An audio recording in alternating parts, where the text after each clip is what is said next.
বনু, please শান্ত হ। কেউ চিরদিন বেঁচে থাকে না। আর আমি অপারেশনটা করব না, কারণ অপারেশনটা না করলে আমি আরও কিছু সময় তোদের সাথে থাকবো। তারপর হুট করে একদিন হারিয়ে যাব, কাউকে কিছু বলারও সময় পাবো না। তখন দেখবি সব ধীরে ধীরে স্বাভাবিক হয়ে যাবে। কথাগুলো শুনে আহি যেন আরও ভেঙে পড়ল। সে আদিলের শার্ট আঁকড়ে ধরে আরও শক্ত করে জড়িয়ে ধরল। না, আমি আমার ভাইয়াকে ছাড়া থাকতে পারবো না। আমি তোমায় কোথাও যেতে দিব না। তুমি যেখানে যাবে আমিও তোমার সাথে যাব। আদিল হঠাৎ যেন বাকরুদ্ধ হয়ে পড়ল। কথা বলতে চাইছে, কিন্তু শব্দগুলো গলায় এসে আটকে যাচ্ছে। তার বুকের ভেতরটা ভারী হয়ে উঠেছে। সে খুব ভালো করেই জানে তার ছোট বোনটা তাকে কতটা ভালোবাসে। এই পৃথিবীতে যদি কেউ তাকে সবচেয়ে বেশি ভালোবাসে, সবচেয়ে বেশি বিশ্বাস করে, তবে সেই এই মেয়েটাই। কিন্তু জীবনের সব কিছু কি নিজের ইচ্ছায় চলে? মানুষ চাইলেই কি বেঁচে থাকতে পারে? প্রতিটি মানুষের জন্যই একটা নির্দিষ্ট সময় লেখা থাকে। সময় ফুরিয়ে গেলেই সবাইকে একদিন বিদায় জানাতে হয়। এই পৃথিবীকে, নিজের মানুষগুলোকে, সব কিছুকে। আদিল দীর্ঘ একটা নিঃশ্বাস ছাড়ল। তার সামনে দাঁড়িয়ে থাকা বোনটাকে সে ঠিকমতো সামলাতে পারছে না। আর তার মা যদি এখন এখানে থাকতেন তাহলে কি হতো? এই ভাবনাতেই তার বুক কেঁপে উঠল। ভাগ্য ভালো যে তার মা কয়েকদিনের জন্য মামার বাড়ি গিয়েছেন। কিন্তু তিনি যখন ফিরে আসবেন তখন এই খবর শুনে কি করবেন? এই চিন্তাতেই আদিলের বুকের ভেতর অদ্ভুত ভয় জমে উঠল। রুমের একপাশেই মাহি দেয়ালে পিঠ দিয়ে দাঁড়িয়ে আছে। সে একদম নিশ্চুপ, মুখে কোনো কথা নেই, চোখে গভীর স্থিরতা, আর জমে ভেতরে আছে অসংখ্য প্রশ্ন। আদিল এক পলক তার দিকে তাকালো। তাদের চোখে এক অদ্ভুত মুহূর্তের জন্য মিলন। তারপরেই আদিল চোখ নামিয়ে নিল। মেয়েটার সাথে তার আলাদা করে কথা বলা দরকার, অনেক কিছু বলা দরকার, কিন্তু এই মুহূর্তটা সেই সময় নয়। আদিল ধীরে ধীরে আবার বোনটার দিকে তাকালো। তারপর তপ্ত একটা দীর্ঘশ্বাস ছুড়ে খুব নিচু স্বরে বলল, বনু, ভাই তোর কষ্টটা সহ্য করতে পারছে না। একটু শান্ত হ। তুই যদি এভাবে ভেঙে পড়িস তাহলে বাসার সবাইকে সামলাবে কে? সংসারের দায়িত্ব তো বড় বউদের নিতে হয়। এমন ছোটোখাটো ব্যাপারে যদি ভেঙে পড়িস তাহলে চলবে কিভাবে? কথাটা শেষ হতেই যেন হিয়া বিস্ফোরিত হয়ে উঠল। তার চোখে রাগ জমে উঠেছে। ভাইয়া, এটা তোমার কাছে ছোট ব্যাপার মনে হচ্ছে? এটা আমার ভাইয়ার জীবন মরণের কথা। আদিল আগের তুলনায় স্বাভাবিক কণ্ঠে প্রতিধ্বনিত করে, তো কি হয়েছে? অনেক তো হাসি খুশিভাবে তোদের সাথে জীবন পার করে দিলাম। এবার একটু না হয় তাড়াতাড়ি বিদায় নিয়ে নিলাম। অয়ন ধীরে ধীরে এগিয়ে এলো। তার চোখে মুখে কঠিন রাগ, অথচ ভেতরে লুকিয়ে থাকা কষ্টটা খুব সহজেই বোঝা যাচ্ছিল। কয়েক মুহূর্ত চুপ করে দাঁড়িয়ে থেকে সে হাত বাড়িয়ে আলতো করে আদিলের কাঁধে হাত রাখলো। তারপর ভারী কণ্ঠে বলল, আমাকে তুই তোর বেস্ট ফ্রেন্ড বলতিস, তাই না? সব কথা নাকি আমার সাথে শেয়ার করিস? তাহলে তোর এই রোগের কথা আমাকে বলতে পারলি না কেন? কথাগুলো খুব জোরে বলা হয়নি, কিন্তু রুমের সবাই স্পষ্ট শুনতে পেল। সেই স্বরের ভেতর লুকিয়ে ছিল অভিমান, কষ্ট আর রাগের মিশ্রণ। অয়ন আবার ধীরে ধীরে বলল, আমি বুঝে গেছি, আমি এখনো তোর বেস্ট ফ্রেন্ড হতেই পারিনি। যদি সত্যিই হতাম তাহলে তুই এই কথা আমার কাছ থেকে লুকাতি না। আদিল মাথা নিচু করে রইল। তার বুকটা ভারী হয়ে আসে। সে জানে অয়ন তার ওপর ভীষণ রেগে আছে, কিন্তু সেই রাগের ভেতরেও সে ভয় আর ভালোবাসা লুকিয়ে আছে। সেটাও সে খুব ভালো করেই বুঝতে পারে। হঠাৎ অয়নের কণ্ঠ শক্ত হয়ে যায়। ঠিক আছে, তোর বেস্ট ফ্রেন্ড না হতে পারলাম, কিন্তু একটা কথাও ভুলে যাস না, আমি তোর বড় ভাই। আর তোর ভাই এখনো মরে যায়নি যে তোকে এত সহজে পৃথিবী থেকে বিদায় নিতে হবে। আমি আমার সবটা দিয়ে চেষ্টা করবো তোকে মৃত্যুর দরজা থেকে ফিরিয়ে আনতে। আর আমি অপারেশনের ডেট ফিক্স করতেছি, তুই রেডি থাকিস। আব্বা, বাবাই, আপনারা সবাই এখন নিজের রুমে যান। আদিলের মায়েকে একটু সময় দেওয়া দরকার। আর আপনারা দুশ্চিন্তা করবেন না, আল্লাহ চাইলে অপারেশন সাকসেসফুলি হবেই ইনশাল্লাহ। খুব তাড়াতাড়ি আদিল নতুন জীবনে পা রাখবে। কথাগুলো বলার সময় অন্যের গলায় এক অদ্ভুত দৃঢ়তা ছিল, যেন সে নিজের জীবন দিয়েও আদিলকে বাঁচিয়ে আনবে। এরপর সে ঘুরে দাঁড়ালো। 2 কদম এগোতেই হঠাৎ আদিল তার হাত ধরে ফেলল। দোস্ত প্লিজ, আমার কথাটা। কিন্তু অয়ন থামলো না, বরং নিজের হাতটা ছাড়িয়ে নিয়ে গটগট করে দরজার দিকে এগিয়ে গেল। দরজার কাছে গিয়ে হঠাৎ থেমে গেল। ধীরে ধীরে মাথা ঘুরিয়ে তাকালো আহির দিকে। তার চোখে তখনও রাগের ছাপ স্পষ্ট, তবুও কোথাও একটা কোমলতা লুকিয়েছিল। দোয়েল পাখি, তোর ইচ্ছে হলে রুমে আসতে পারিস, আর ইচ্ছে না হলে যেখানে সেখানে ঘুমিয়ে পড়িস। কথাটা বলি সে আর এক মুহূর্ত দাঁড়ালো না, দরজা ঠেলে বাইরে বেরিয়ে গেল। তার পিছু পিছু এক এক করে সবাই উঠে দাঁড়িয়ে ধীরে ধীরে কক্ষ ছেড়ে বেরিয়ে গেল তারা। আহি স্থির হয়ে দাঁড়িয়ে রইল, তার চোখ এখনও দরজার দিকে যেদিক দিয়ে অয়ন বেরিয়ে গেল। তার দৃষ্টি ভীষণ অসহায়। এদিকে আদিল ধীরে ধীরে হাত বাড়িয়ে তার বোনকে কাছে টেনে নিল, আলতো করে দুই গাল ছুঁয়ে দিল, তারপর নরম স্বরে বলল, বনু, তোর এখন অয়নের খুব প্রয়োজন। তুই এখন ওর কাছে যা, আমি কাল ওর সাথে কথা বলবো, সব ঠিক হয়ে যাবে। আর আমাকে নিয়ে একদম চিন্তা করবি না, ওকে? আহি ধীরে ধীরে মাথা নাড়ালো। আদিল খুব যত্ন করে তার চোখের জল মুছে দিল, তার ঠোঁটে মৃদু হাসি ফুটল। আমার বনুর ঠোঁটে সবসময় হাসি মানায়, এভাবে মুখ গোমড়া করে থাকা বনুটা আমার একদম ভালো লাগে না। আহি একবার ভাইয়ের দিকে তাকালো, তারপর ধীরে ধীরে দৃষ্টি ঘুরিয়ে মাহির দিকে তাকালো। মাহির মুখে গভীর বিষণ্ণতা। এক মুহূর্তের জন্য তার বুকটা মোচড় দিয়ে উঠল, তারপর এক সেকেন্ডও দেরি করলো না, চুপচাপ দরজার দিকে হাঁটতে শুরু করলো। কয়েক মুহূর্তের মধ্যেই সে রুম ছেড়ে বেরিয়ে গেল। মাহি গুটিসুটি হয়ে দাঁড়িয়ে আছে, তার চোখ মুখ লাল, বুকটা দ্রুত ওঠানামা করছে। আর আদিল ধীরে ধীরে তার দিকে এগিয়ে আসছে। হঠাৎ আদিল এগিয়ে এসে মাহির হাত ধরে ফেলল। মুহূর্তে মাহি ঝটকা দিয়ে হাত সরিয়ে নিল এবং কর্কশ কণ্ঠে সে বলে উঠল, স্পর্শ করতে হবে না আমাকে। কথাটা রুমের ভিতর প্রতিধ্বনিত মতো ছড়িয়ে পড়ল। মাহির বুক ওঠানামা করছে, চোখ দিয়ে অশ্রু গড়িয়ে পড়ছে। সে কাঁপা কাঁপা কণ্ঠে প্রতিধ্বনিত করে, আপনি আমার ভালোবাসাকে এইভাবে ছিনিমিনি খেলতে পারেন না আদিল ভাইয়া। দিনের পর দিন কুত্তার মতো আপনার পিছু পিছু ঘুরি, আর আমি আর আপনি আমার ভালোবাসাকে এভাবে ছোট করতে পারেন না। আপনি আমার ভালোবাসাকে এইভাবে ছোট করলেন। মিথ্যা বলছেন আপনি, সবটা মিথ্যা। কি হলো যদি সেই দিন সত্যি বলতেন? আপনি কিভাবে ভাবতে পারলেন আপনার ক্যান্সার হয়েছে জানার পর আমি আপনার জীবনে থেকে হারিয়ে যাব? আমার ভালোবাসা কি এতটাই ঠুনকো যে ক্যান্সার হওয়ার জন্য আমার ভালোবাসা আপনার প্রতি থেকে চলে যাবে? আমাকে আপনাকে এতটা ঘৃণিত নারী মনে হয়? মনে করেন আমার ভালোবাসার কি দাম নেই? আদিল স্থির হয়ে দাঁড়িয়ে রইল, তার চোখে অপরাধ বোধ স্পষ্ট। সে ধীরে ধীরে বলল, কুইন, প্লিজ একটু শান্ত হ। আমি কখনোই তোকে ছোট করে ভাবিনি, বা আমার লাইফ থেকে হারিয়ে যাবে ভেবে তোকে সত্যিটা বলিনি, এমনটা নয়। আমি কেফে আপনাকে চাইনি, আমি আপনাকেও চাই না। চলে যান আমার রুম থেকে। ততক্ষণে আদিল মাহির দুই বাহু চেপে ধরে অসহায় কণ্ঠে আওড়ালো, কুইন, ট্রাস্ট মি, আমিও তোকে ভালোবাসি। আমি জানি তুই আমাকে অসম্ভব ভালোবাসিস। তোকে মিথ্যা বলা ছাড়া আর কোনো ওই ছিল না। আচ্ছা, তুই বল, আমার এই অবাঞ্ছিত জীবনে তোর মতো সুন্দর একটা জীবন টেনে নে নষ্ট করে কিভাবে? নিজের দুদিনের সুখের জন্য তোকে সারা জীবন কাঁদাতে পারতাম। তোকে আমার কাছে টেনে নিলে তুই আমার প্রতি আরও দুর্বল হয়ে পড়তি। তখন আমি চিরতরে হারিয়ে গেলে তুই আরও কষ্ট, যন্ত্রণা পেতি। আমি শুধু চেয়েছি তুই আমার থেকে দূরে থাকলে তুই আমাকে ধীরে ধীরে ভুলে যেতে পারবি।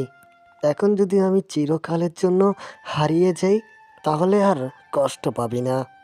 মাহি নির্বাক, তার চোখে অশ্রু জমে উঠেছে। সে একধানে আদিলের দিকে মত্ত হয়ে আছে। এক সেকেন্ডের জন্য দৃষ্টি অন্যদিকে সরে যায়নি। আদিল ধীরে ধীরে আবারও বলল, তুই আমার কাছে খুব দামি কুইন। তুই কষ্ট পেলে আমি সহ্য করতে পারি না। আমি সব সময় চেয়েছি তুই হ্যাপি থাক, কেউ একজন তোর লাইফে থাকুক যে আমার নাম তোর হৃদয় থেকে মুছে দেবে। তারপর আমার কুইন অনেক সুন্দরভাবে লাইফ কাটাতে পারবে, আর কষ্ট পাবে না। মাহি আগের ন্যায় তাকে নিচু স্বরে বলল, আপনি বলতে চাচ্ছেন এতদিন আপনাকে ছাড়া আমি খুব খুশি ছিলাম? একটুকু কষ্ট হয়নি আমার? কে একজন আসলেই আমি আপনাকে ভুলে তার হয়ে যাব? কথাগুলো বলার সময় তার কণ্ঠ কেঁপে উঠল। আদিল আরেক ধাপ এগিয়ে এলো। আমি এইভাবে বলতে চাইনি কুইন। মাহি তীক্ষ্ণ দৃষ্টিতে তাকালো, বললাম না আমাকে স্পর্শ করবেন না? কিন্তু কথাটা শেষ হওয়ার আগেই আদিল আচমকা হাত বাড়িয়ে মাহির কোমর জড়িয়ে তাকে নিজের বুকের সাথে টেনে নিল। এত দ্রুত সব কিছু ঘটল যে মাহি প্রস্তুতি ছিল না। হঠাৎ টানে সে ঘাবড়ে গিয়ে চোখ মুখ শক্ত করে বন্ধ করে ফেলল। কয়েক সেকেন্ড কেটে গেল, মাহি চোখ খুলল না, কিন্তু আদিল তাকিয়ে রইল তার মুখের দিকে। এই মুখে ভয়, কষ্ট, অভিমান মিশ্রিত। মাহির কপালের সামনে উড়ে আসা চুলগুলো আলতো করে ফু দিয়ে সরিয়ে দিল আদিল। তারপর খুব ঝুঁকে, খুব নিচু স্বরে আওড়ালো, হ্যাঁ, বললেই হলো নাকি স্পর্শ করব না মানে? একবার নয়, শতবার, হাজারবার স্পর্শ করব। কি করবি তুই? মাহির বুক থক করে উঠল। সেই চোখ নামিয়ে নেয়, অশ্রুসিক্ত নয়ন আদিল হাতের আঙ্গুল দিয়ে মুছে ফিসফিস করে বলল, তুই আমার, একান্তই আমার। আর আদিল নিজের জিনিস কখন কিভাবে স্পর্শ করবে সেটা কাউকে বলে দিতে হবে না। মাহি স্থির হয়ে গেল। তার চোখ ধীরে ধীরে আবারও ভিজে উঠেছে। সময়ের সাথে এই মানুষটা তার জীবনের সাথে মিশে গেছে, অথচ এই মানুষটাই আজ সকালে তাকে কত কঠিন কথা বলেছে। মাহির বুক ভেঙে যাচ্ছে। হঠাৎ সে ডুকরে কেঁদে উঠল। দুই হাতে শক্ত করে আঁকড়ে ধরল আদিলের শার্ট, মাথা গুজে দিল তার বুকে। শার্টটা খামচে ধরে কাঁদতে কাঁদতে বলল, ভাইয়া ঠিক বলে, আপনার কাছে আমার কেউ আপন না। আমরা যদি আপনার আপন হতাম তাহলে এতগুলো মিথ্যা বলতে পারতেন না। আমি থাকবো না আপনার কাছে, আর চাইও না আপনাকে। আপনি খুব খারাপ, খুব খারাপ। চলে যাব আমি, সত্যি সত্যি চলে যাব। হঠাৎ আদিল ঠোঁট চেপে হেসে উঠল। চলেই যখন যাবি তাহলে আমার বুকে লেপ্টে আছিস কেন? চলে যা, তাড়াতাড়ি চলে যা। তুই চলে গেলে আমি মরিকে বিয়ে করে নেব। তা এখন না হয় ওর সাথে বাসর। বাকি কথাটা শেষ হওয়ার আগেই মাহি ছট করে আদিলের বুকে ঘুষি মেরে বসে। আদিল হালকা চিৎকার করে উঠল। আউ, এভাবে মারলে কুইং? মাহি নাক ফুলিয়ে তার দিকে এগিয়ে এলো। তো কি করব? একে ওই ডাইনিকে জড়িয়ে ধরেছেন, তার জন্য কিচ্ছু বলিনি। এবার এখন তাকে বিয়ে করবেন, বাসরও করতে চান। আদিল ভ্রু তুলল। আমি কখন বললাম বাসর করতে চাই? মাহি রাগী চোখে তাকালো। বলতেই তো চাইছিলেন না। চোখের সামনে একটা পিচ্চি মেয়ে ছোটাছুটি করে, তাকে আপনার নজরে যায় না, অথচ কোন দেশের পেতনি এলে তার দিকে ঠিক নজর। হঠাৎ আদিল কিছু না বলেই তাকে কোলে তুলে নিল। অপ্রস্তুত হয়ে মাহি ভয়ে তার গলা আঁকড়ে ধরল। আদিল কোনো কথা না বলেই ধীরে ধীরে তাকে বিছানায় বসিয়ে দিল। তারপর মাহির দুই হাত নিজের হাতের মধ্যে আটকে শীতল কণ্ঠে বলল, আমার কুইং যখন আমার সামনে ছোটাছুটি করে তখন খুব ইচ্ছা হয় তার গালে দুটো চুমু খাই। কিন্তু সে চুমু দিতে গিয়ে যদি কোনো অঘটন হয়ে যায় তখন কি সামলাবে শুনি? আমার পিচ্ছিটা এখনো তো এত বড় হয়নি যে আমাকে সামলাতে পারবে। মাহি ঠোঁট বাঁকিয়ে বলল, তাহলে আরিয়া ভাইয়াকে কিভাবে সামলায়? কথাটা বলে সে নিজের জিভে কামড় দিল। সে বুঝতেই পারেনি কি বলে ফেলেছে। আদিল ভ্রু কুচকে তার দিকে তাকালো। মুহূর্তেই মাহি লজ্জায় মাথা নিচু করে ফেলল। আদিল একটু ঝুঁকিয়ে ফিস করে বলল, বুঝতে পারছি, আমার কুইং এখন অনেক বড় হয়ে গেছে। আমাকে সামলানোর জন্য সে প্রস্তুত। তবে তাতে কি আদিল ভাইয়া? ছি ছি, পুরোপুরি তোর ভাইয়ের মতো নির্লজ্জ হয়ে গেছিস। যেমন তোর ভাইয়ের মুখে কোনো কথা আটকে না, তেমন তোরও না। পচা মেয়ে, পচা মেয়ে, বিয়ের আগে এত ইটিস পিটিস করতে চাস? মাহি একেবারেই চুপ হয়ে গেল। লজ্জায় যেন মাটির সঙ্গে মিশে যেতে ইচ্ছে করছে তার।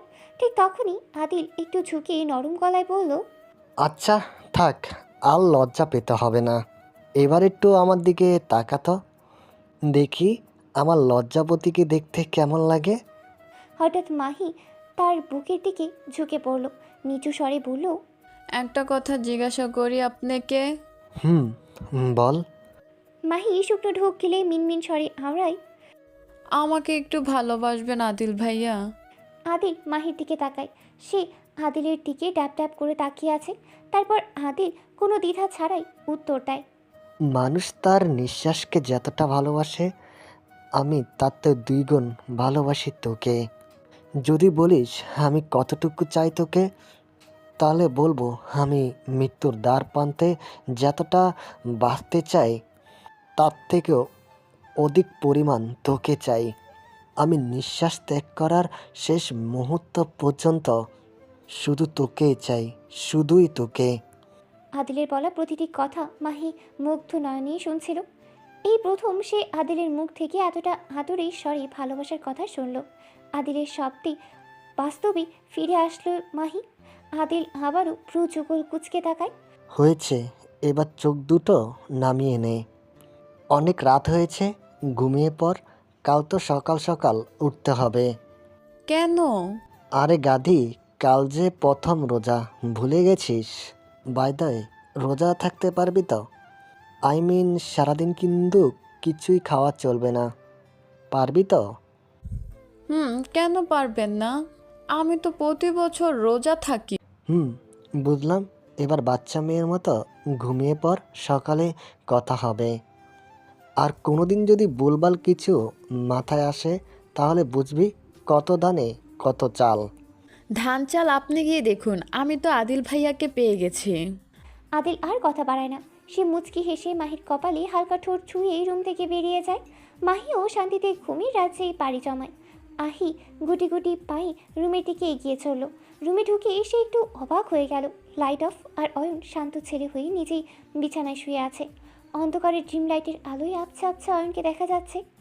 মাহি দেরি না করে ধীরে ধীরে অয়নের দিকে এগিয়ে গেল। তারপর আস্তে আস্তে অয়নের টি শার্ট ভিতরে মাথা ঢুকিয়ে দিল। অয়ন তার উপস্থিতি টের পেলেও নিশ্চুপ হয়ে গেল। অয়নকে স্থির দেখে আহি অয়নের বুকে আলতো চুমু দিল। অয়ন হঠাৎ নড়ে চড়ে বসে ফিস ফিস করে বলল, দোয়েল পাখি, বিরক্ত করিস না, অনেক রাত হয়েছে, এখন ঘুমিয়ে পড়। আহি টি শার্টের ভেতর থেকে বের হয়ে ধীরে ধীরে তার মুখোমুখি শুয়ে পড়ল। কি? আপনি নিজে আমাকে ঘুমিয়ে পড়তে বলছেন? অয়ন চোখ বন্ধ রেখেই উত্তর দিল। হুম, এবার ঘুমিয়ে পড়। অয়ন ভাই, আপনি এখনও রেগে আছেন? অয়ন ফিস ফিস করে বলল, ওয়াই? ভাইয়া আপনাকেও সত্যটা বলেনি সেজন্য? ও, তেমন কোনো ব্যাপার নেই। তবে তুই কি আমার কাছে কৈফিয়ত চাচ্ছিস? আহি টুকরে কেঁদে উঠল। চোখ থেকে টপ টপ করে অশ্রু পড়ছে। সে বরাবরই ভীষণ সেন্সিটিভ একটা মেয়ে। অল্প কথাতেই তার মন ভেঙে যায়। আর সেই কথা যদি তার সবচেয়ে কাছের মানুষটা বলে তাহলে তো কষ্টটা আরও গভীর হয়ে ওঠে। কাঁদতে কাঁদতেই সে বলল, আপনি এমন করে কেন কথা বলছেন? আমি কি ভুল কিছু বলেছি? তার কণ্ঠ কেঁপে উঠল। ঠোঁট উল্টো করে কাদো কাদো কণ্ঠে প্রতিধ্বনিত করে, আপনি এখন আর আগের মতো আমার সাথে কথা বলেন না, আগের মতো সময়ও দেন না। আচ্ছা অয়ন ভাই, আমি কি পুরনো হয়ে গেছি বলে এমন করেন আপনি? আমিও কি ভাইয়ার মতো হারিয়ে গেলে আপনি খুশি হবেন? কথাটা শুনে অয়নের বুকের ভেতর ধক করে উঠল, যেন কেউ হঠাৎ তার হৃদয় আঘাত করলো। এক সেকেন্ডও দেরি না করে সে বিদ্যুৎ গতিতে আহিকে নিজের বুকে শক্ত করে জড়িয়ে ধরল এবং আহির সারা মুখে অজস্র চুমু দিতে লাগলো। তারপর নিচু কণ্ঠে এসে বলল, আই এম সরি পাখি, আই এম রিয়েলি সরি। তোকে কষ্ট দেওয়ার জন্য আমি কথাটা বলিনি। অনেক কষ্ট পেয়েছিস, তাই না? তোর অয়ন ভাইয়ের দিন দিন সত্যি অনেক বছর হয়ে যাচ্ছে। তোকে আর আগের মতো সময় দেয় না, উল্টো তোকে অকারণে কষ্ট দেয়।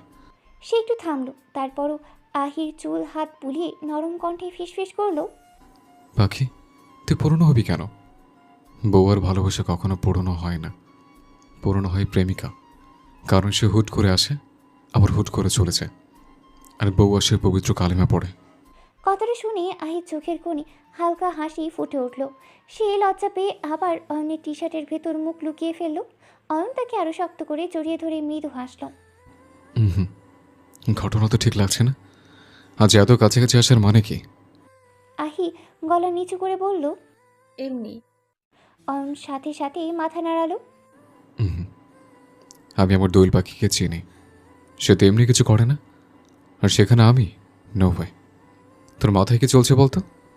আহি মেকি হাসি দিল। না মানে কাল তো প্রথম রোজা, আমাকে ডেকে দিয়েন, আমিও আপনাদের মতো রোজা রাখবো। কথাটা শুনে অয়ন যেন বজ্রঘাত হলো। সে ভ্রু কুচকে তাকালো। না না, ওটা হচ্ছে না। যে মেয়ে দিনে 7 বার না খেলে থাকতে পারে না, সে আবার রোজা রাখবে? তারপর সকালে 11টা বাজতে না বাজতে কান্নাকাটি শুরু করে দেবে। তার থেকে রোজা না থাকাই ভালো। আমি থাকতে পারবো, প্লিজ অয়ন ভাই। এটা আপনার সাথে আমার প্রথম রমজান। আমি আপনার সাথে সবগুলো রোজা করতে চাই, প্লিজ প্লিজ প্লিজ স্বামী যান। কথাটা বলেই আহি যেন নিজেই একটু থেমে গেল। অয়ন অবাক হয়ে তার দিকে তাকিয়ে রইল। তার চোখে স্পষ্ট বিস্ময়। এই প্রথম আহি তাকে স্বামীজান বলেছে। শব্দটা যেন সোজা কি অয়নের বুকের ভেতর ধাক্কা দিল। বুকের ভেতর কেমন অদ্ভুত এক তুলা লাগলো তার। সে একটু ঝুঁকে নরম গলায় বলল, পাখি, কি বললি তুই? অয়ন ভাই। অয়ন ভ্রু তুলে তাকালো। হুম, তারপর কি বললি? কি বললাম? একটু আগেই তো বললি, আবার এখনো ভুলে গেলি? বল না সেটা আবারও। আহি চোখ ঘুরিয়ে তা বলল, এটা আপনার সাথে প্রথম রমজান, সেটাই তো বললাম। মাইর দেবো কিন্তু। আহি চমকে উঠল, তারপর লজ্জায় কাচুমাচু হয়ে গেল। তার গাল লাল হয়ে উঠেছে। মাথা নিচু করে খুব আস্তে বলল, স্বামীজান বলেছি। কথাটা বলেই সে লজ্জায় দ্রুত অয়নের বুকের সাথে আরও মিশে গেল। অয়নের ঠোঁটের কোণে ধীরে ধীরে হাসি ফুটে উঠল। সে আলতো করে আহির চিবুক তুলে ধরল। মেয়েটার লাজুক মুখটা দেখে তার বুকটা ধক নরম হয়ে গেল। তারপর খুব যত্ন করে আহির কপালে ঠোঁট ছোঁয়ালো। নিচু গলায় ফিসফিস করে বলল, বউ আমার এত ভালো কবে হলো? আমাকে স্বামী জান বলছে, লাইক সিরিয়াসলি? আমি এখন কোথায় যাব বলতো? আহি লজ্জায় নুয়ে গেল। তার গাল দুটো লাল হয়ে উঠেছে। অয়নের চোখের দিকে তাকালেও কেমন যেন সংকোচ লাগছে। হঠাৎ অয়ন একটু ঝুঁকে তার কানের কাছে ঠোঁট এনে খুব ধীরে ধীরে ফিসফিস করে বলল। বউ, একটা কথা বলি। আহি সঙ্গে সঙ্গে মাথা নাড়ালো। না না, আপনি এখন পচা পচা কথা বলবেন জানি আমি, তাই আপনি চুপ করে থাকেন। মুহূর্তেই অয়নের ঠোঁটের কোণে দুষ্টু হাসি টেনে নিয়ে হুট করে আহির কোমর এক ঝটকায় জড়িয়ে নিল। আহি অবাক হয়ে উঠল, অয়ন ভাই প্লিজ না। কিন্তু সে কিছু বুঝে ওঠার আগেই অয়ন তাকে নিজের খুব কাছে টেনে নিল। আহির বুকের ধুকপুকানি অয়ন স্পষ্ট শুনতে পাচ্ছে। অয়ন ধীরে ধীরে মাথা ঝাঁকিয়ে তার গলায় কাছেই মুখ গুজে দিল। নরম গলায় আওড়ালো, আমি তোর কাছে যাইনি, বরং তুই নিচে এসছিস ধরা দিতে। সো আমি যতক্ষণ না ছাড়ছি ততক্ষণ আমার আলিঙ্গনেই থাকবি। আহি ছটফট করে উঠল। কিন্তু অয়ন ভাই। তার বাকিটা আর শেষ করা পড়ল না। অয়ন আলতোভাবে তার ঠোঁটে আঙ্গুল ছুঁয়ে তার কথা থামিয়ে দিল। তাদের দুজনের নিঃশ্বাস একে অপরের সঙ্গে মিশে যাচ্ছে। আহির চোখ বন্ধ হয়ে এলো অজান্তেই। অয়ন মুচকি হেসে আহির থুতনিতে চুম্বন কাটে এবং ফিসফিস করে, বউ, একটু বেশি পাগলামো করলে সামনে নিস প্লিজ। সেহরি খাওয়ার জন্য শেখ বাড়ির প্রায় সবাই উঠে পড়েছে, শুধু একজন বাদে। আর সে হচ্ছে আহি। সে এখনো গভীর ঘুমে ডুবে আছে। চাদর মুড়িয়ে একেবারে গোল হয়ে ঘুমোচ্ছে, যেন পৃথিবীর কোনো চিন্তাই তার নেই। অয়ন অনেকক্ষণ ধরেই তাকে ডাকছে, কিন্তু কোনো সাড়া নেই। সে আবারও বলল, এই পাখি ওঠ না, সেরে খেতে হবে তো। আহি একটু নড়ল, কিন্তু আবার আগের মতোই ঘুমিয়ে তলিয়ে গেল। অয়ন দীর্ঘ শ্বাস ফেলল। ই আল্লাহ, এ কেমন মেয়ে! আরও কয়েকবার টাকার পরও যখন কাজ হলো না, তখন বাধ্য হয়ে সে নিচে ড্রয়িং টেবিলে চলে গেল। সবাই প্রায় খাওয়া শেষ করে ফেলেছে। অয়ন তাড়াতাড়ি কিছু খেয়ে নিল, তারপর একটা প্লেটে খাবার নিয়ে ওপরে ফিরে এলো। রুমে ঢুকেই আবার একই দৃশ্য। আহি ঠিক আগের মতোই ঘুমাচ্ছে। অয়ন মাথা নাড়ালো। সে প্লেটটা টেবিলে রেখে বিছানার কাছে গেল, তারপর দুই হাত দিয়ে আহিকে টেনে তুলে বসানোর চেষ্টা করলো। দোয়েল পাখি প্লিজ এবার উঠে পড়, নয়তো আজান দিয়ে দিবে। আহির মাথা তুলে আবার অয়নের কাঁধে পড়ে গেল। সে আধো ঘুমিয়ে বিড়বিড় করলো, আর 5 মিনিট ওয়েট করুন অয়ন ভাই। তোর 5 মিনিটে তো দুনিয়া শেষ হয়ে যাবে। কিন্তু আহির ঘুম আর ভাঙে না। এভাবেই কিছু সময় কেটে গেল। হঠাৎ দূরের মসজিদ থেকে মাইকে ভেসে এলো ঘোষণা, সেহরির আর 5 মিনিট বাকি আছে। কথাটা যেন বাজের মতো পড়লো। সঙ্গে সঙ্গে আহি লাফিয়ে উঠে বসে। কি? অয়ন কিছু বোঝার আগে আহি তাকে ধাক্কা দিয়ে সরিয়ে দিল। সে দৌড়ে ওয়াশরুমে ঢুকে গেল। অয়ন হতভম্ব হয়ে বসে রইল। 1 মিনিটের মধ্যেই আহি আবার বের হয়ে এলো, চুল এলোমেলো, চোখ আধো ঘুমে ভরা। সে দ্রুত এসে বসে বলল, অয়ন ভাই তাড়াতাড়ি খাইয়ে দিন, সময় নেই একদমই। আর একটু আগে ডাক দিতে পারলেন না? আপনার বউ রোজা রাখতে চেয়েছে আর আপনি আহমকের মতো তাকিয়েছিলেন। অয়ন কিছু বলল না, শুধু চুপচাপ প্লেটটা হাতে তুলে নিল। তারপর নিজের হাতে আহিকে খাওয়াতে লাগলো। আহি তাড়াহুড়ো করে কয়েক লোকমা খেলো, তারপর মুখ ঘুরিয়ে বলল, অয়ন ভাই আর খাবো না। অয়ন চোখ রাঙিয়ে তাকালো। খাবি না মানে? চুপচাপ পুরোটা খেয়ে নে, পরে খিদের জন্য কান্নাকাটি করলে কিন্তু মার দেব। আহি ভ্রু কুঁচকে বলল, আমাকে কি আপনার বাচ্চা মনে হয় নাকি? অয়ন ঠোঁট চেপে হাসলো। তা কয়েক ঘন্টা পরেই দেখা যাবে। অনেক বুঝিয়েও আর বেশি খাওয়াতে পারল না। ঠিক তখনই মসজিদ থেকে আজানের ধ্বনি ভেসে এলো। আহি স্বস্তির নিঃশ্বাস ফেলল। সে উঠে বিছানার দিকে হাঁটতেই অয়ন তার হাত ধরে ফেলল। কোথায় যাচ্ছিস? ঘুমাবো। অয়ন অবাক হয়ে তাকালো। ঘুমাবো মানে? হুম। নামাজ কে পড়বে শুনি? আমি মসজিদে গিয়ে নামাজ পড়ে আসছি, তো এখানে পড়ো নে। আর নামাজ শেষ করে আবার ঘুমানো যাবে না। আহি বিস্মিত নয়নে তাকিয়ে রয়। আমি কোরআন পড়বো আর তুই শুনবি। আহি আদৌ ঘুমে মাথা নাড়ালো। আচ্ছা। অয়ন হজু করে জায়নামাজে হাতে নিল। তারপর ভোরের ঠান্ডা বাতাসে দরজা খুলে পাশের মসজিদের দিকে হাঁটতে শুরু করলো। আর এদিকে আহিও ধীরে ধীরে ওয়াশরুমের দিকে এগোলো। প্রায় আধা ঘন্টা পর অয়ন জায়নামাজ হাতে নিয়ে রুমে ঢুকলো। রুমে ঢুকে চোখে পড়ে আহি তো এখনও তার জায়নামাজে বসে আছে। অয়নের মনে সেই দৃশ্যটা স্পর্শ করলো। মুগ্ধতার এক অদ্ভুত অনুভূতি ভেসে উঠল। সে ধীরে ধীরে আহির পাশে এগিয়ে এলো, সাবধানে বসে গিয়ে জায়নামাজে আহির পাশে। তারপর অয়ন কথা না বাড়িয়ে ধীর কণ্ঠে কোরআন তেলাওয়াত শুরু করলো। আহি মুগ্ধ নয়নেই তাকিয়ে রইল। সে কখনো এত শান্ত এত মধুর কণ্ঠে কোরআন তেলাওয়াত শোনেনি। প্রতিটি শব্দ যেন হৃদয়ের গভীরে ঢুকে মিশে গেল। তার হৃদয়ে এক অজানা শীতলতা, এক প্রশান্তি ছড়িয়ে পড়ল। অয়নের কোরআন পড়া শেষ হলে অয়ন অমন আবেশে আহি আনমনে ফিসফিস করে বলল, অয়ন ভাই, আপনি এত সুন্দর করে কোরআন তিলাওয়াত কিভাবে শিখলেন? অয়ন কেবল মুচকি হাসলো, চোখের কোণে নরম উজ্জ্বলতা ফুটল। তারপর ধীর কণ্ঠে বলল, কোরআন তেলাওয়াত সবার কণ্ঠে সুন্দর লাগে, কিন্তু তুই যখন যাকে সবচেয়ে বেশি ভালোবাসিস অথবা যাকে নিজের জীবনের অংশ মনে করিস, তখন সে কণ্ঠের প্রতিটি শব্দ, প্রতিটি আয়াত তোর কাছে আরও মনোমুগ্ধকর হয়ে ওঠে। আহি কিছুক্ষণ নিশ্চুপ হয়ে থেকে সেই কথাই মনে নিল।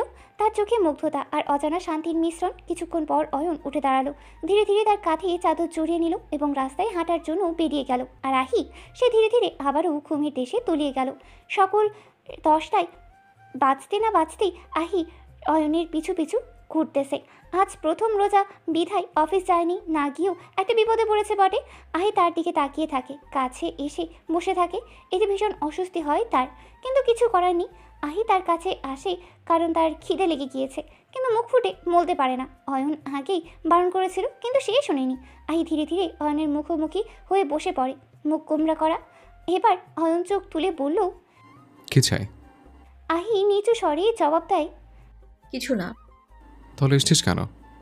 আহি ঠোঁটের কোণে হাসি ঝুলিয়ে ফিসফিসিয়ে আওড়ালো, আপনি আমার স্বামী হন না, তাই গল্প করতে আসলাম। রুম থেকে বের হ, কেন? ডিস্টার্ব করছিস ভীষণ। ও মা, কখন? আপনাকে আমি ডিস্টার্ব করলাম কখন? নো টকিং, এবার রুম থেকে বেরিয়ে যা, রাতে আসবি। মুহূর্তেই আহি অয়নের পাশে এসে বসে যায় এবং মুখ বাঁকিয়ে বলে ওঠে, বললেই হলো নাকি? রুম কি আপনার একার? আমি 100 বার রুমে আসবো, তাতে আপনার কি? আমার কিচ্ছু না, তবে আমার থেকে দূরত্ব বজায় রেখে বস। আহি আর একটু এগিয়ে এলো। আপনার কাছেই বসবো, কি করবেন আপনি? দরকার হলে কোলে উঠে বসবো, আপনার বিয়ে করা বউ আমি, বুঝতে পেরেছেন আপনি? মুহূর্তেই অয়ন দাঁত খিচে চেঁচিয়ে উঠল, ওই আলুর চপের বাচ্চা, দিনে আমার থেকে দূরে দূরে থাকবি। ঠিক আছে, থাকলে আমার রোজা হালকা হয়ে যাবে। তোর মতো সাউ আস্তাগফিরুল্লাহ নাউযুবিল্লাহ, আল্লাহ ভাই মাফ করো, এই মাথেরে আমার রোজা খাইয়ে ছাড়বে। আহি ফ্যালফ্যাল করে কিছুক্ষণ তাকিয়ে থাকে। তাকে কিনা আলুর চপের বাচ্চা বলছে। কথাটা ভাবতেই তার গা গুলিয়ে উঠছে। অথচ অয়ন নির্বিকার দৃষ্টিতে ফোন স্ক্রল করে যাচ্ছে, এমন ভাব করছে যেন কিছুই ঘটেনি। তার এই নির্লিপ্ত আচরণে আহি আরও খেপে গেল। হঠাৎ করেই সে চিৎকার করে উঠল, কি? আপনি আমাকে আলু চপের বাচ্চা বলেন অয়ন ভাই? সঙ্গে সঙ্গে অয়ন মাথা তুলে আহির দিকে তাকালো। আহির মুখ দেখেই বোঝা যাচ্ছে সে ভীষণ রেগে আছে, কিন্তু অয়নও দমে থাকার পাত্র নয়। সে আহির চোখে চোখ রেখে দাঁতে দাঁত চেপে বলল, মাননীয় দুই সম্পর্কের চাচাতো বউ, আপনি এই রোজার মাসে আমার থেকে একটু দূরে দূরে থাকবেন। আপনি যেভাবে খেঁচাখেচি করছেন তাতে আমার রোজা আর রোজা থাকবে না। কথাটা বলে অয়ন ভ্রু উঁচু করে তাকিয়ে রইল। আর আহি সে কয়েক সেকেন্ড বোকার মতো তাকিয়ে রইল। তারপর হুট করেই অয়নের হাতে কামড় বসিয়ে দেয় আহি। অয়ন তাজ্জব বনে যায়। মেয়েটা দিন দিন বড় হচ্ছে নাকি ছোট হচ্ছে সেটাই বুঝতে পারছে না। তার করা ব্যবহারে বোঝাই যায় না সে বিবাহিত। অয়ন অনেক কষ্টে নিজেকে আহির কবল থেকে ছাড়িয়ে নেয়। এমনিতে মেয়েটার শরীরে শক্তির শও বলতে কিছু নেই, অথচ রেগে গেলে দুনিয়া অন্ধকার। এমন বিচ্ছু মেয়ে পৃথিবীতে আর দুটো আছে কিনা জানা নেই তার। মুহূর্তেই অয়ন চোখ রাঙিয়ে বলে ফেলল, হাই শরবতের বাচ্চা, এই রমজান মাসেও কামড়াকামড়ি করছিস?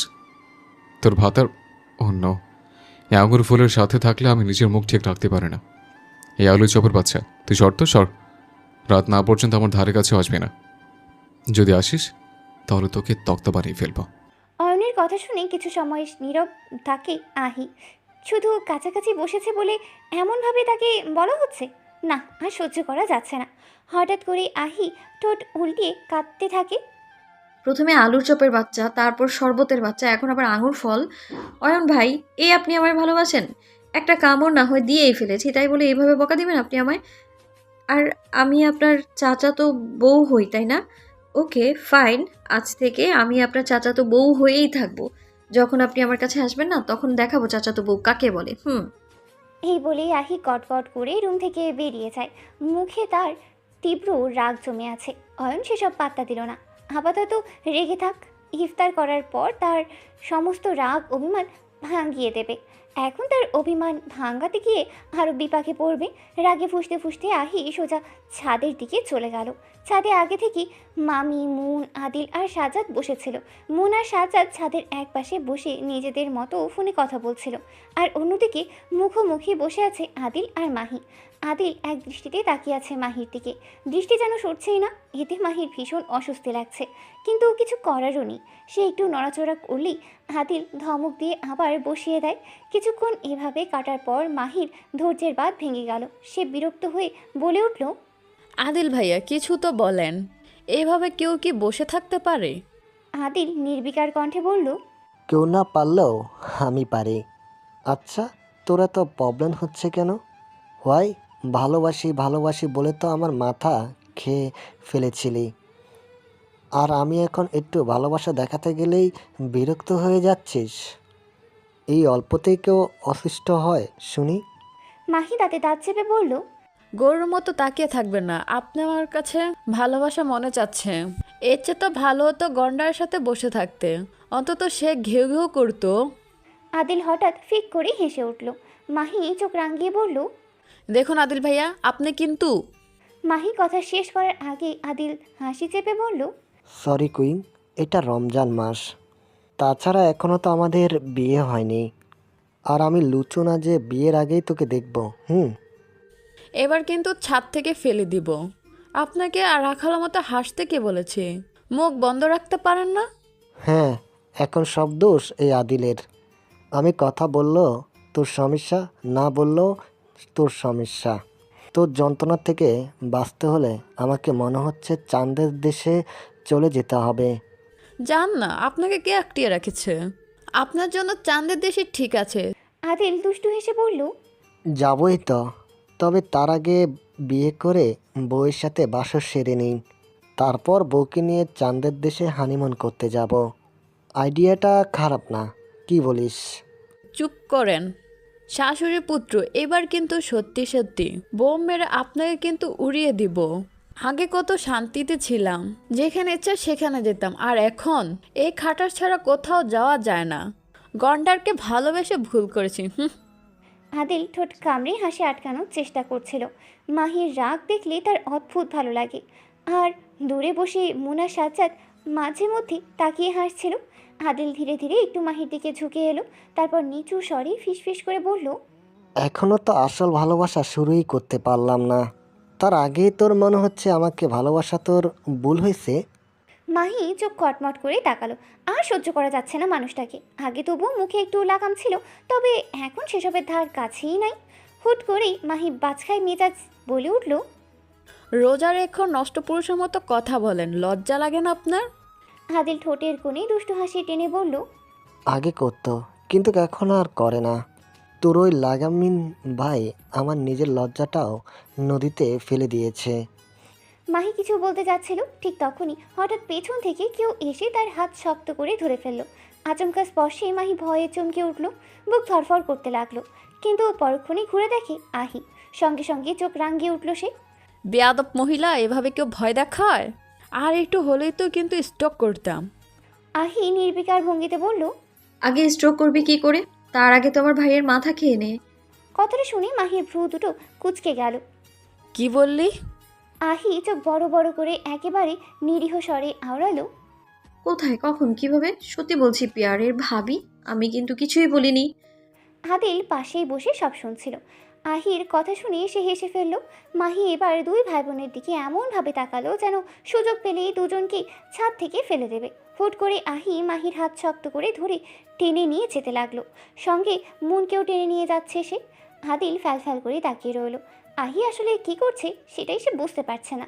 আদিল অবাক হয়ে বলল, এই বনু, তুই আমার ফিউচার বউটাকে নিয়ে কোথায় যাচ্ছিস?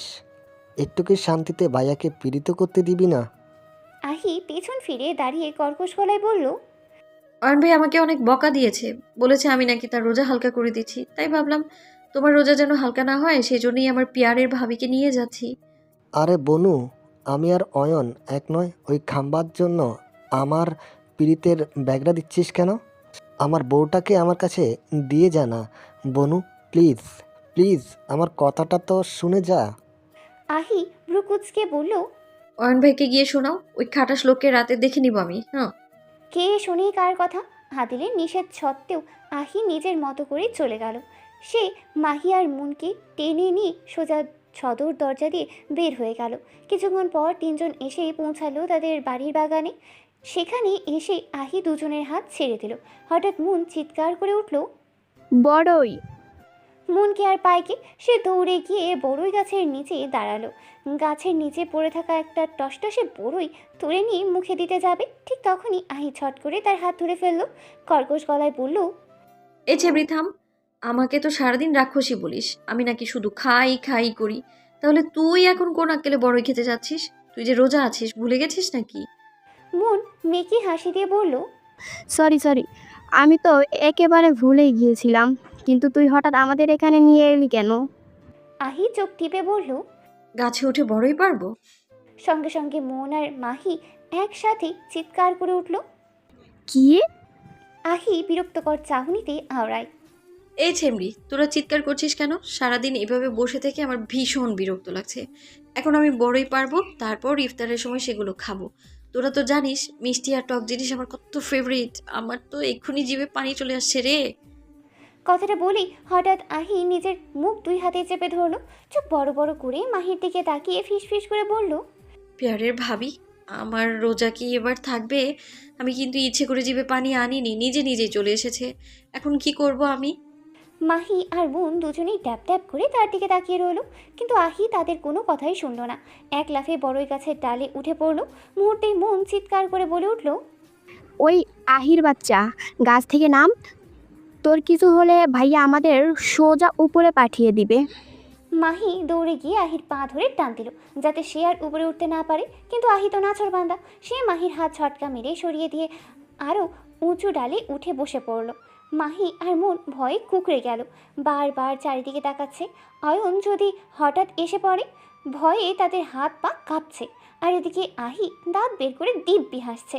মাহি ভীত গলায় বলল, আমাদের লক্ষ্মী বোন, প্লিজ নেমে আয়। গাছ থেকে পড়ে গেলে একটা হাড় ঠিক থাকবে না। আহি ঠোঁট বাঁকিয়ে বলল, চুপ কর তোরা, আমি বড়ই ছুঁড়ে দিচ্ছি, তোরা ধর। বলে আহি গাছের ডাল শক্ত করে ধরে ধীরে ধীরে ঝাঁকি দিতে লাগলো। সঙ্গে সঙ্গে টপাটপ করে বড়ই মাটিতে পড়তে শুরু করলো। মন দৌড়ে গিয়ে সেগুলো কুড়াতে লাগলো। আহি আবারও ডাল ঝাঁকাতে যাবে, ঠিক তখনই তার পা হঠাৎ পিছলে গেল। মুহূর্তের মধ্যে সে ডাল থেকে নিচে পড়ে যেতে লাগলো। মাহি আতঙ্কে জমে গেল। কিছু বুঝে ওঠার আগেই হঠাৎ কোথা থেকে অয়ন এসে তাকে দুই হাতে আগলে নিল। তাকে ভয়ে আহি চোখ মুখ শক্ত করে বন্ধ করে ফেলেছিল। মনে হচ্ছিল সে যেন শূন্যে ভাসছে। কয়েক সেকেন্ড পর ধীরে ধীরে চোখ খুলে তাকাতেই সামনে কাঙ্ক্ষিত মানুষটাকে দেখে তার গলা শুকিয়ে এলো। অয়ন রক্তিম দৃষ্টি নিক্ষেপ করে তার দিকে তাকিয়ে আছে। অন্যদিকে পরিস্থিতির ভয়াবহতা বুঝে মাহি আর মন এক দৌড়ে বাড়ির দিকে পালালো। আহি তাদের চলে যেতে দেখে হতবাক হয়ে গেল। এমন বিপদের সময় তাকে একা রেখে পালাচ্ছে। সে চিৎকার করে উঠল, এই পেতনিরা, তোরা আমাকে একা রাক্ষসের মুখে ফেলে দিয়ে পালালি? আমাকে নিয়েও তো যা। কিন্তু তাদের কারোর ফিরে তাকানোর ফুসরত নেই। অয়ন কিছু না বলে রাগে ফুসতে ফুসতে উল্টো দিকে হাঁটতে শুরু করলো। তার বড় বড় পদক্ষেপে বোঝাই যাচ্ছে সে ভীষণ রেগে আছে। আহি ভয়ে চুপ সে হয়ে গেল। ধীরে ধীরে অয়নের শার্ট আঁকড়ে ধরলো। কিছুক্ষণ পর অয়ন তাকে কোলে নিয়ে রুমে ঢুকলো। তারপর বিছানার ওপর ধপ করে ফেলে দিল। আহি ব্যথায় কুঁকড়ে উঠে বলল, ও আল্লাহ গো, এই রমজান মাসেও খাটাস আমার উপর টর্চার করছে। আপনার কপালে কোনোদিনও বউ জুটবে না, দেখে নিয়েন আপনি। আপনার বউ হবে একটা চুন্নি পেতনি রাক্ষসী শয়তানের নানি। আপনাকে ফেলে আরেক বেটার সাথে পালিয়ে যাবে সে।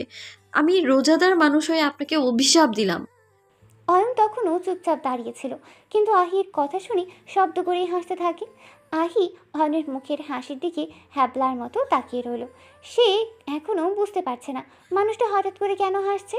অয়ন ধীরে ধীরে তার দিকে ঝুঁকে এলো, তারপর কানের কাছে ঠোঁটে নিয়ে ফিসফিস করে বলল, তুই ঠিকই বলেছিস দোয়েল পাখি, আমার কপালে কোনোদিন বউ ছুটবে না। অথচ দেখ, আমার কপালে তো ওয়াইফ জুটে বাসরও হয়ে গেছে। আমার বউ চুন্নি পেতনি রাক্ষসী এমনকি শয়তানের নানিও, কিন্তু সে আমার কাছ থেকে পালাতে পারবে না, কারণ অয়ন তাকে পালাতেই দেবে না। নিজের ভালোবাসার চাদরে বেঁধে রাখবে সারা জীবন। নিজের কথার মানে বুঝতেই আহি ছলছল চোখে তার দিকে তাকিয়ে রইল। সে কি থেকে কি বলে ফেলেছে নিজেই বুঝতে পারছে না। নিজের অজান্তেই তো নিজেকে এত গালি দিয়ে দিল। হঠাৎ অয়নের কণ্ঠ গম্ভীর হয়ে উঠল। গাছে উঠেছিলে কেন? আহি শুকনো ঢোক গেল, তারপর মিনমিন করে বলল, এমনি আয়ন ভাই। অয়নের চোখ মুহূর্তেই শুরু হয়ে গেল। গাছে উঠেছিলে কেন? ওই বড়ই পারতে। আমি তোর কি লাগি? প্রশ্নটা শুনে আহি পুরো বেকুব বনে গেল। সে কিসের মধ্যে কি বলবে ভেবেই পাচ্ছে না। অয়ন চোখ রাঙিয়ে আবার বলল, কি হলো বল। আহি ঠোঁট কামড়ে খুব নিচু স্বরে বলল, স্বামী নামক জল্লাদ। কথাটা শেষ হতে না হতেই অয়ন আচমকা তার দুই গাল চেপে ধরল। তাহলে আমাকে না বলে তুই একা একা গাছে উঠলে কেন? হা কর দেখি, তোর জিব্বা কত বড় হয়েছে, যার জন্য এই ভর দুপুরে গাছে ওঠার সাহস হলো। আহি ব্যথায় মুখ কুচকে বলল, অয়ন ভাই গাল ব্যথা করছে, ছেড়ে দিন না প্লিজ। আর কোনোদিনও আপনাকে না বলে কোথাও যাব না আমি, এমনকি গাছেও না। রোজই তো বলিস, মনে থাকে কয়দিন? হঠাৎ করেই আহি অয়নকে ধাক্কা দিল। অয়ন বিছানায় পড়ে গেল, কিন্তু আহি বিছানা থেকে নামার আগেই অয়ন বিদ্যুৎ গতিতে তার হাত ধরে টেনে আবার বিছানার ওপর ফেলে দিল। আহি বিস্ময়ে চোখ বড় বড় করে তার দিকে তাকিয়ে রইল। কি হচ্ছে সে কিছুই বুঝে উঠতে পারছে না। অয়ন ধীরে ধীরে তার দিকে ঝুঁকে এলো। দুজনের দূরত্ব এখন প্রায় নেই বললেই চলে। তারপর নিচু স্বরে ফিসফিস করে বলল, আমার সাথে লাগতে আসিস? তুই কি ভুলে যাচ্ছিস তোর মতো 10টা মেয়েকে সামলানোর ক্ষমতা রাখে তোর আন ভাই, আর সেখানে তুই একা হয়ে এত পাকনামি করছিস? কথা বলতে বলতে অয়ন আহির দুই হাত শক্ত করে বিছানার উপর চেপে ধরল। তার ঠোঁটের কোণে দুষ্টু ছিলিক, আর আহির বুকের ভেতর ধুকপুকানি বেড়ে যাচ্ছে। অয়ন আরও ঝুঁকে তার মুখের কাছে আসতেই আহি তাড়াতাড়ি ফিসফিস করে বলল, অয়ন ভাই, আপনার রোজা কিন্তু হবে না। অয়ন মুচকি হেসে বলল, সেজন্য তো এখনও ঠিকমতো কথা বলতে পারছিস, নয়তো এতক্ষণে তোকে আমি হামিতে আসক্ত করে ফেলতাম। কথাটা শুনে আহির গাল লাল হয়ে উঠল। ঠিক তখনই হঠাৎ অয়নের ফোন বেজে উঠল। অয়ন বিরক্ত মুখে আহিকে ছেড়ে দিল, তারপর ফোনটা হাতে নিয়ে দ্রুত রুম থেকে বেরিয়ে গেল। অয়ন চলে যেতেই আহি গভীর একটা নিঃশ্বাস ছাড়ল। মনে হচ্ছিল এতক্ষণ যেন সে শ্বাসই নিতে পারছিল না। সে ধীরে ধীরে মাথা ঘুরিয়ে দেয়ালে ঝুঁকে থাকা ঘড়ির দিকে তাকালো। ইফতারের এখনও বেশ কয়েক ঘন্টা বাকি। আহি ধীরে ধীরে হাতে একটি বই নিয়ে ব্যালকনির দিকে হাঁটা দেয় এবং রকিং চেয়ারে বসে পড়ল। কারণ এখন যদি সে আর কোনো বাদরামি করে তাহলে অয়ন তাকে সত্যি সত্যিই ছাদ থেকে ফেলে দেবে। কিন্তু ঠোঁটের কোণে অজান্তে ছোট্ট একটা হাসি ফুটে উঠল। লোকটা যে অনেক ভালোবাসে তাকে। আহি এসব ভাবনা ছেড়ে হুমায়ুন আহমেদ স্যারের বৃষ্টি বিলাস বইটি পড়তে শুরু করে। বইটি ভীষণ প্রিয় তার। এভাবে ডুবে যায় বইয়ের ভেতর।